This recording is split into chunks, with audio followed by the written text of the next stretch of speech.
Homem de 39 anos morre em capotamento na estrada vicinal de Paris. Núcleo Especial Criminal de Votuporanga, o NECRIM, consegue conciliação de 80% dos casos. E ainda dá tempo de fazer as inscrições para o vestibular dos cursos tecnológicos e de licenciatura da Unifev, que terminam hoje. O TV O Jornal está no ar.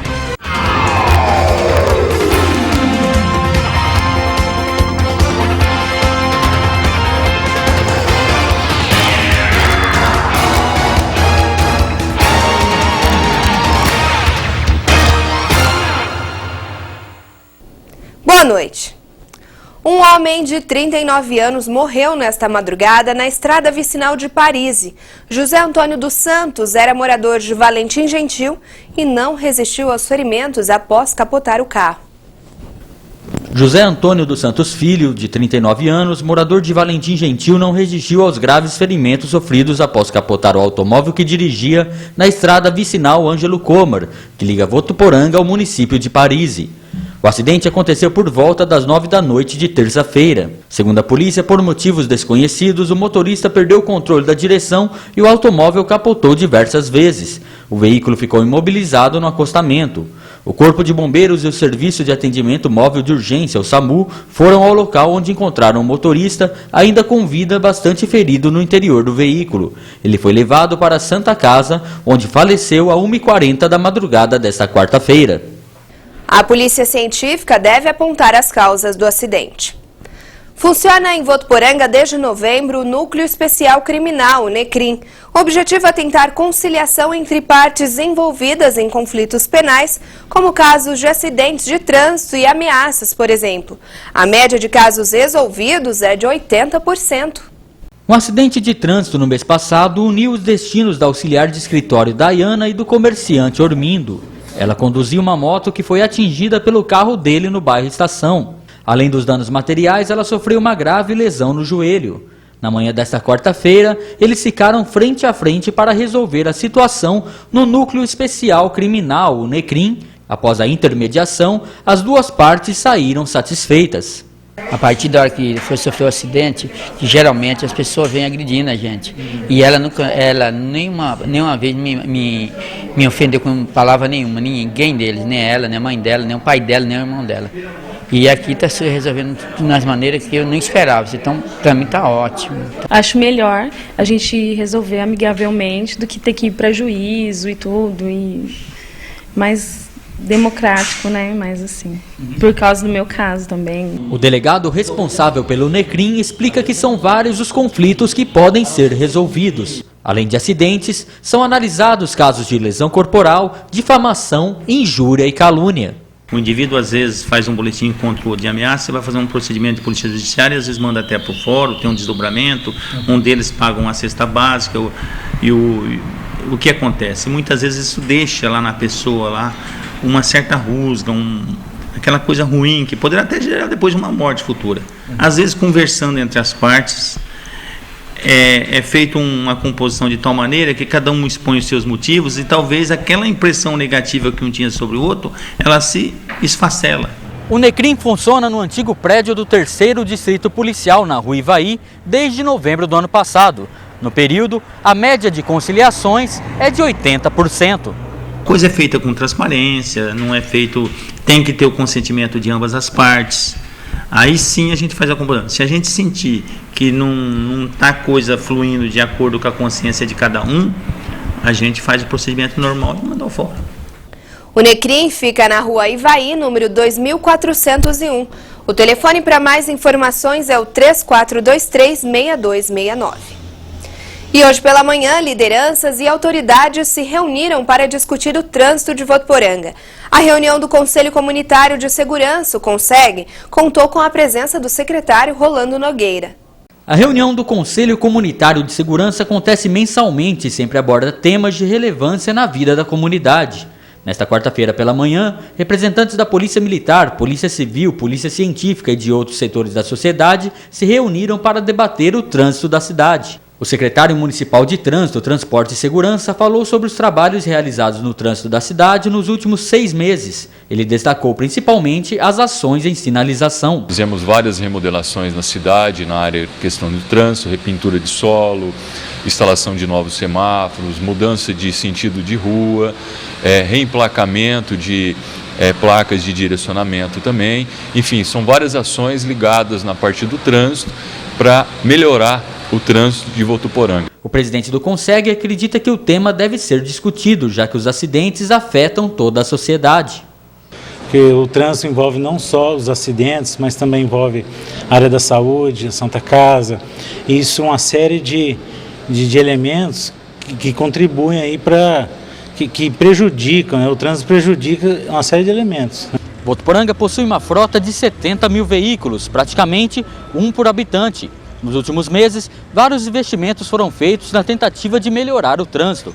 O próximo passo agora é tentar mudar a consciência dos motoristas. Uma questão muito importante que vai ser o lançamento da nossa campanha de trânsito. É um lançamento que nós devemos fazer agora no final do mês de agosto, talvez primeira semana de setembro no máximo. E aí sim, vai ser uma campanha permanente, com várias, inclusive com um grande parceiro que é o Conseg também. A próxima reunião do Conseg será no mês que vem. E termina amanhã o prazo para inscrição de cursos de qualificação profissional. Todos são gratuitos. São mais de 270 vagas abertas para os cursos de Libras, Matemática, Peças Íntimas, Confecção de Blusas em Viscolaicra, Auxiliar Administrativo de Departamento Pessoal e de Faturamento, Manicure e Pedicure e Monitor de Recreação. Todos terão início neste segundo semestre. A seleção leva em conta os seguintes critérios: 6% das vagas são reservadas aos deficientes, 50% das vagas para desempregados e 44% das vagas para o público em geral. Os cursos serão promovidos no Centro de Treinamento de Mão de Obra Altino Regiane, em parceria com o SENAC. E é necessário trazer cópia do RG. As inscrições devem ser feitas na sede do CTMO, que fica na Avenida João Gonçalves Leite, número 4705, junto à Secretaria de Assistência Social, no bairro Jardim Alvorada. Outras informações pelo telefone 3426-2605. E no próximo bloco, o reitor da Unifev fala sobre as inscrições para o vestibular dos cursos tecnológicos e de licenciatura que terminam hoje. Não saia daí, a gente volta já.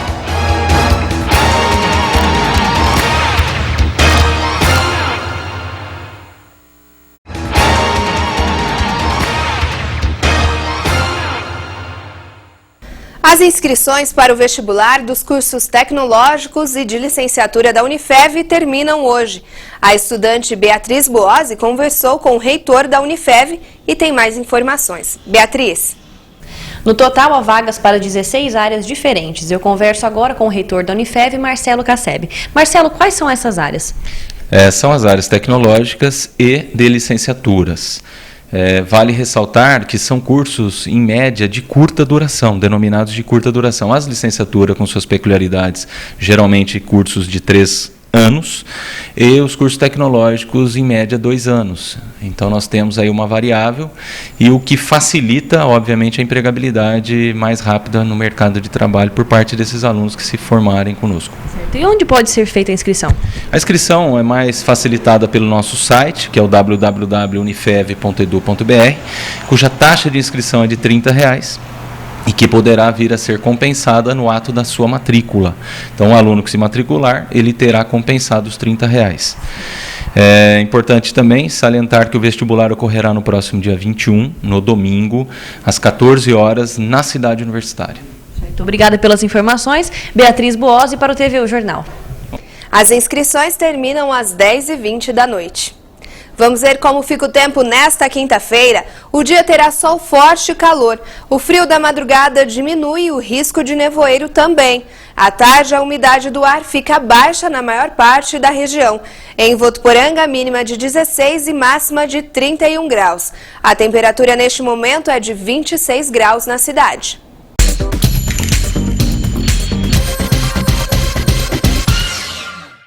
Um homem morreu hoje pela manhã depois de ser atingido por um caminhão de lixo que estava em uma oficina mecânica em São José do Rio Preto. De acordo com a polícia, o veículo usado para a coleta de lixo desceu a rampa e atingiu o homem que estava do lado de fora. Uma banda de Birigui vai tocar durante a Jornada Mundial da Juventude, que começa terça-feira no Rio de Janeiro. A apresentação é a mais importante da história do grupo, que começou há 13 anos nos fundos de uma paróquia da cidade. Médicos residentes e estudantes de medicina de São José do Rio Preto promovem amanhã o segundo protesto, que tem como objetivo reivindicar o veto à regulamentação da medicina, conhecida como ato médico, a presença de médicos estrangeiros no Brasil sem a revalidação do diploma e o serviço civil obrigatório de 2 anos para os recém-formados. Um grupo de moradores do bairro da Estação, Zona Sul de Fernandópolis, fechou uma estrada mais conhecida como Rua do Sambra, em protesto contra a passagem de caminhões e carretas bitrens pelo local. Eles colocaram pedaços de madeiras, galhos e atearam fogo, impedindo o trânsito dos veículos.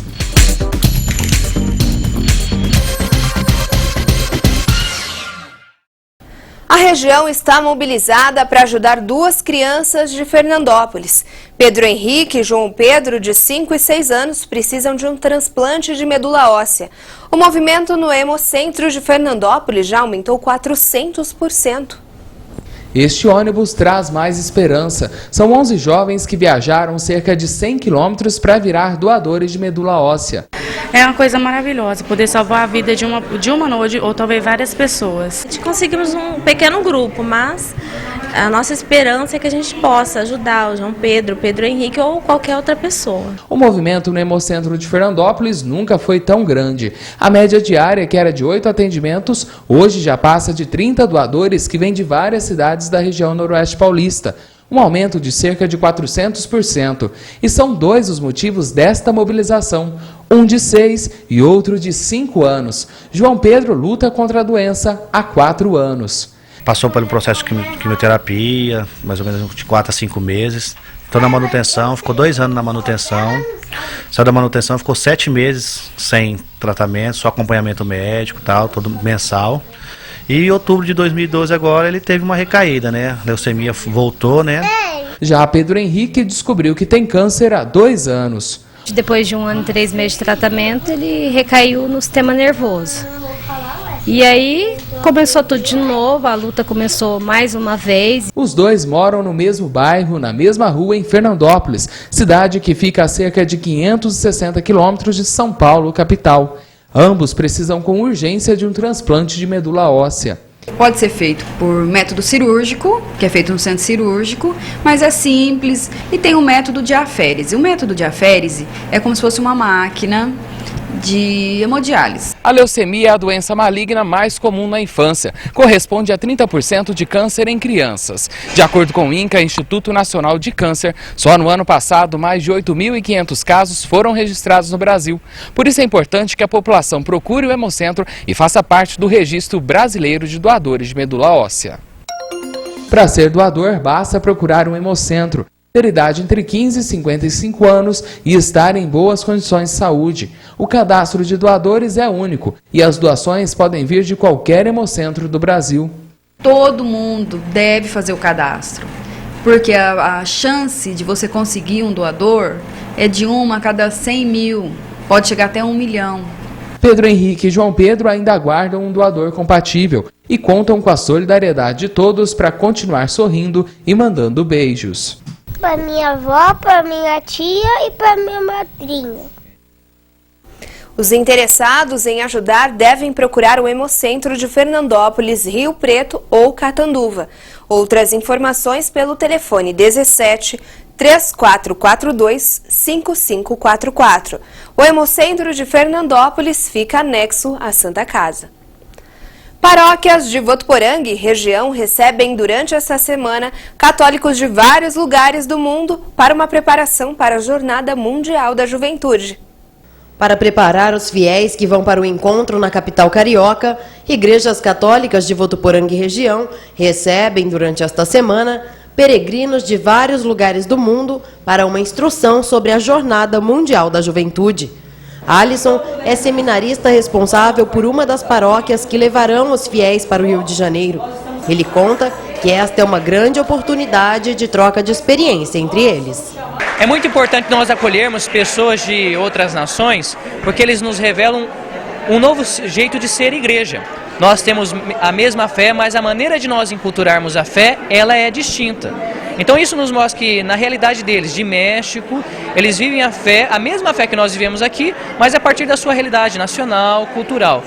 E durante toda esta semana, peregrinos de todo o mundo visitam várias cidades do Brasil. Votuporanga recebe hoje 5 cristãos do México. Todos eles são levados para conhecer várias entidades de Votuporanga. Joana é uma das visitantes e conta qual a impressão que teve ao chegar na cidade. La gente es muy afectiva, muy alegre, que eso contagia al mundo entero, a su persona. Estoy impresionada ante el caluroso de la gente. Segundo o assessor paroquial Emerson Lopes, esta semana será cheia de atividades para os visitantes estrangeiros. A gente vai estar mostrando vários eventos aqui, conhecendo a cidade, várias atividades a gente está preparando para ele durante essa semana, para que ele conheça a nossa realidade. E a gente também está aproveitando e conhecendo um pouquinho da realidade deles. Durante um dos dias de permanência dos fiéis em Votuporanga, foi realizada uma visita ao Lar São Vicente de Paulo. A tarde foi composta por momentos de adoração, canções e momentos de interação com os 60 idosos residentes no local, o que, segundo o presidente do lar, é uma ação de grande importância. Para nós é 100% importante, porque pelo que nós vimos aqui, a alegria deles, porque eles não têm isso todo dia. Amanhã volta tudo normal. E hoje, com o trabalho, isso é um trabalho católico, se não me falha a memória, quer dizer, para nós é importante. A gente pede que a comunidade faça isso contínuo. Mais de 1,5 milhão de pessoas de todo o mundo vão se reunir no Rio de Janeiro para participar da Jornada Mundial da Juventude. Da Diocese de São José do Rio Preto, cerca de 2.000 peregrinos, e de Votuporanga serão mais de 150 fiéis que vão ter o privilégio de encontrar o Papa Francisco. E no próximo bloco, os comentários de Zé Neto sobre a final da Recopa entre Corinthians e São Paulo. A gente volta já.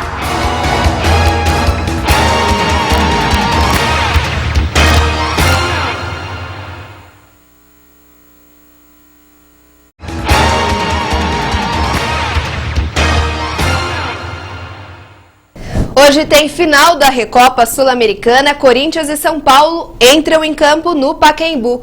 E o Zé Neto já está aqui para comentar esse jogo. Boa noite, Zé. Boa noite, Mona Lisa. Boa noite aos amigos da TV Unifev. Quarta-feira, dia de final. Ô Zé, e essa final serve para o São Paulo se afundar de vez, se recuperar, ou para o Corinthians entrar na crise? Olha, Mona Lisa, é um jogo decisivo aí, principalmente para o time do São Paulo, que está pressionado, está em crise. Já são 5 derrotas seguidas, né? E se perder mais uma hoje, é a 6ª derrota. São 8 partidas sem vencer, né? Então a crise está instaurada já lá no Morumbi, né? O pessoal está pressionado, o técnico Autuori acabou de chegar, mas já está levando pressão. Jogadores estrelas como Rogério Ceni e Luiz Fabiano estão sendo questionados nesse momento. Tem gente até falando que não quer mais o Rogério Ceni ano que vem, que se ele aposentar esse ano, ninguém vai sentir falta. O Luiz Fabiano tem torcedor mandando embora. Mulher de jogador discutindo com torcedores no Twitter, falando que torce para ir embora logo do São Paulo. Então é uma crise que está instaurada. A vitória do São Paulo pode amenizar isso, não que vai tirar o São Paulo da crise. É claro que vai melhorar muito as coisas. Ganhar do Corinthians é um clássico, é um majestoso, é a maior rivalidade do estado de São Paulo hoje. Se vencer, tira muito do peso das costas. Mas ainda o torcedor do São Paulo espera mais. O torcedor do São Paulo não quer só a Recopa Sul-Americana, quer a Recopa Sul-Americana, quer o Campeonato Brasileiro, quer a Libertadores do ano que vem. Então o São Paulo pode dar um passo para recuperar uma autoestima. Já o Corinthians é um time que está sem pressão. É claro, já tem alguns torcedores questionando essa irregularidade do Corinthians, que não vem bem no Campeonato Brasileiro. Mas é o atual campeão paulista e a vitória e o título da Recopa pode dar mais gás ainda ao Corinthians e o Corinthians partir rumo aí a um título brasileiro também. Então é um jogo decisivo para as duas equipes. O São Paulo entra com uma formação mais tradicional, volta para o 4-3-3, o Ganso vai de novo para o banco. O Autori não confirmou isso, mas a gente especula que entre nessa formação que o São Paulo joga melhor. O Corinthians tem o retorno do Danilo e do Emerson Sheik. Ou às vezes pode entrar ali o Renato Augusto, que já chegou a máscara dele para proteger lá, que ele afundou uma parte do crânio. Então ele pode aí também entrar jogando. O Tite ainda fez um mistério, mas provavelmente entre com Danilo e Sheik mesmo como titulares e tente o título. Está muito mais próximo do Corinthians, que só precisa do empate. O São Paulo precisa de uma vitória de 2-0 ou com um gol de diferença para levar aos pênaltis. Então está mais fácil para o time do Corinthians, que tem que só apenas segurar o resultado. E você arriscaria o resultado de hoje à noite? Do clássico aí? Eu acho que o Corinthians é campeão. Eu acho que o Corinthians está melhor fisicamente, está mais preparado para erguer essa taça, essa conquista. Já o São Paulo precisa se superar para vencer o Corinthians. Aí, com essa derrota, a situação do São Paulo complica ainda mais. Às vezes pode perder o título com empate. Não seria das piores para o São Paulo. Empatou já, da derrota a crise já vem grande. Então é claro que se perder mais uma partida é pior. O empate não vai piorar muito as coisas. É claro que aí entra aquela desculpa, o time está sendo reformulado, o Autori acabou de chegar, tem todo esse tipo de desculpa que vai ser falada se o São Paulo perder esse título. Se ganhar, todo mundo vai comemorar, todo mundo vai ficar feliz, aí muita coisa vai ser esquecida, que não pode ser. Que o time de São Paulo tem vários erros ali que precisam ser corrigidos e não é uma vitória contra o Corinthians, não é esse título que vai corrigir tudo isso. Tá certo, então, Zé. Você volta na sexta para falar com a gente? Sexta-feira para falar de Campeonato Brasileiro. Então tá bom. Obrigada pela sua participação, uma ótima noite para você. Para todos nós. O TV O Jornal termina aqui. Uma ótima noite para você e até amanhã.